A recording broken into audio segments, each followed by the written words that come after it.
तो दोस्तों इस वीडियो का हमारा टॉपिक है sources of idea generation in business. जैसा कि आप सभी जानते हो कि idea generation is a part of human creativity, यानी एक ह्यूमन जो भी है वो सोचता है, जो भी वो सोचता है और किसी भी प्रॉब्लम को किस किस तरीके से सॉल्व किया जा सकता है, तो ये सभी चीज़ें आइडिया जनरेशन के ऊपर ही डिपेंड करती हैं। यानी कि अगर मेरे पास में कोई भी प्रॉब्लम है तो मेरे पास में उसका सॉल्यूशन के लिए एक मेरे पास में आइडिया भी होना चाहिए। तो आइडिया जनरेशन क्या होता है, कौन कौन से सोर्सेज के थ्रू हम आइडिया को जनरेट कर सकते हैं बिजनेस के अंदर, क्योंकि बिजनेस के अंदर क्या होती है, आपके दिन डे टू डे अलग अलग प्रॉब्लम्स हो सकती हैं, आपको बहुत सारी चीज़ों के ऊपर काम करना पड़ता है। एक अगर आप एंटरप्रेन्योर हो या अगर एक आप बिजनेसमैन हो तो आपको देखना पड़ेगा कि आप कैसे मार्केट के अंदर नए प्रोडक्ट को लॉन्च करो, कैसे कंपटीटर के साथ में कंपीट करोगे, कैसे अपने बिजनेस को ग्रो करोगे। तो ये सभी कहीं ना कहीं आइडिया जनरेशन के ऊपर काम करना पड़ेगा आपको, ठीक है। तो आइडिया जनरेशन के ऊपर ही डिपेंड करता है ये सारी चीज़ें। तो आइडिया जनरेशन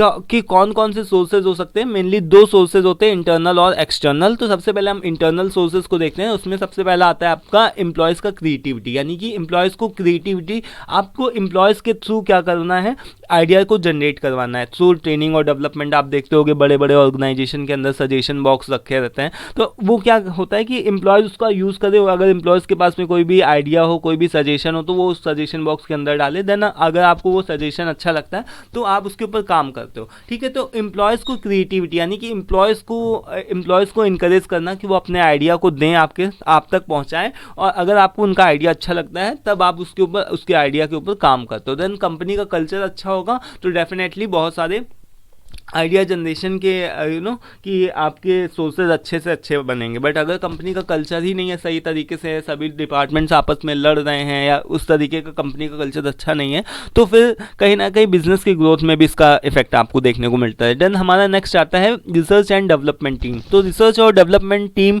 R&D टीम इसको हम लोग शॉर्ट में बोलते हैं। तो ये भी एक बहुत ही इंपॉर्टेंट और बहुत ही क्रूशियल रोल प्ले करता है किसी भी ऑर्गेनाइजेशन के अंदर, क्योंकि रिसर्च और डेवलपमेंट टीम के थ्रू ही, जैसा कि नाम से ही पता चल रहा है कि कोई भी रिसर्च करो किसी भी तरीके की मार्केट में क्या ट्रेंड्स चल रहा है, किस तरीके के लोग कस्टमर्स हैं, क्या क्या वो पसंद करते हैं, तो उसके अकॉर्डिंग प्रोडक्ट्स को, नए नए प्रोडक्ट्स को डेवलपमेंट करना है। तो ये सभी चीज़ें जो भी होती हैं कहीं ना कहीं आइडिया जनरेशन के थ्रू ही पॉसिबल है, ठीक है। देन इसके बाद में हमारा आता है एम्प्लॉयज़ को अच्छे से अच्छा ट्रेनिंग और डेवलपमेंट देना है, सो दैट कि वो अपना बेस्ट दें, आपके ऑर्गेनाइजेशन के लिए कुछ नया आइडियाज़ को जनरेट करें और देन आप उनके आइडियाज़ के ऊपर काम करें। Then entrepreneurship programmes. इंटरप्रेन्योरशिप का मतलब क्या होता है? इंटरप्रेन्योरशिप का मतलब ये होता है दोस्तों कि कोई भी एक ऐसा मैनेजर, कोई भी एक ऐसा डायरेक्टर जिसकी खुद की तो कंपनी नहीं होती, बट उस कंपनी के बदले में वो क्या करता है, उस कंपनी के रोल प्ले करता है, एक एंटरप्रेन्योर का रोल प्ले करता है। देखो जैसे कि कोई भी इंस्टीट्यूट है, कोई भी कंपनी है, उसमें अगर कोई भी एक डायरेक्टर है तो मे बी उस डायरेक्टर की वो खुद की कंपनी ना हो, बट फिर भी अगर वो उस पूरे ऑर्गेनाइजेशन को चला रहा है तो इसका मतलब वो क्या है, एक इंटरप्रेन्योर है, ठीक है, इंटरप्रेन्योर। तो एंटरप्रेन्योर क्या होता है कि अगर उसकी खुद की कंपनी होती है तो वो एंटरप्रेन्योर हो गया, बट इंटरप्रेन्योर का मतलब ये होता है कि उसकी खुद की कंपनी नहीं है बट वो फिर भी वहाँ पर ऐसा एम्प्लॉय काम कर रहा है, तो उसको हम लोग इंटरप्रेन्योर बोल सकते हैं। तो इंटरप्रेन्योरशिप प्रोग्राम्स का मतलब ये होता है कि ऐसे डेवलपमेंट प्रोग्राम्स को देना जिससे कि नए नए आइडियाज़ जनरेट हों, लोग अपना खुल करके जो भी वो सोचते हैं वो आपके लिए, आपके बेसिकली आपके ऑर्गेनाइजेशन के लिए काम करें।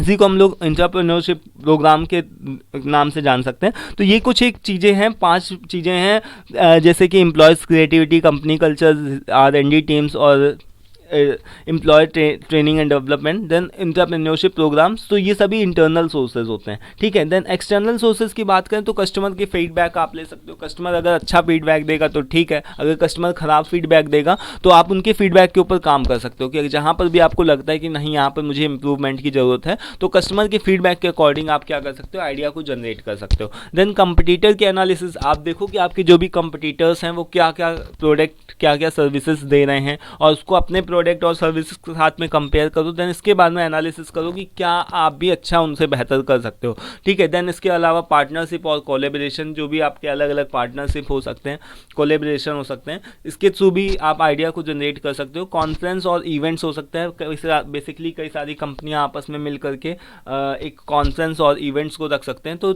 इसके थ्रू भी कहीं ना कहीं डेवलपमेंट होगा ही, और डेवलपमेंट होगा तो नए नए आइडियाज़ को जनरेट किया जा सकता है। Then open innovation. Open innovation का सिंपली मतलब होता है यही कि उसके अंदर सभी लोग इन्वॉल्व होते हैं। आपके जितने भी ओपन इनोवेशन का मतलब यही होता है कि आपके सभी लोग इन्वॉल्व होते हैं उसके अंदर, जो भी आपके वेंडर्स हैं, जो भी आपके सप्लायर्स हैं, जो भी आपके कंपनी के अंदर के लोग हैं, सभी लोग इन्वॉल्व होते हैं किसी भी आइडिया के ऊपर काम करने के लिए।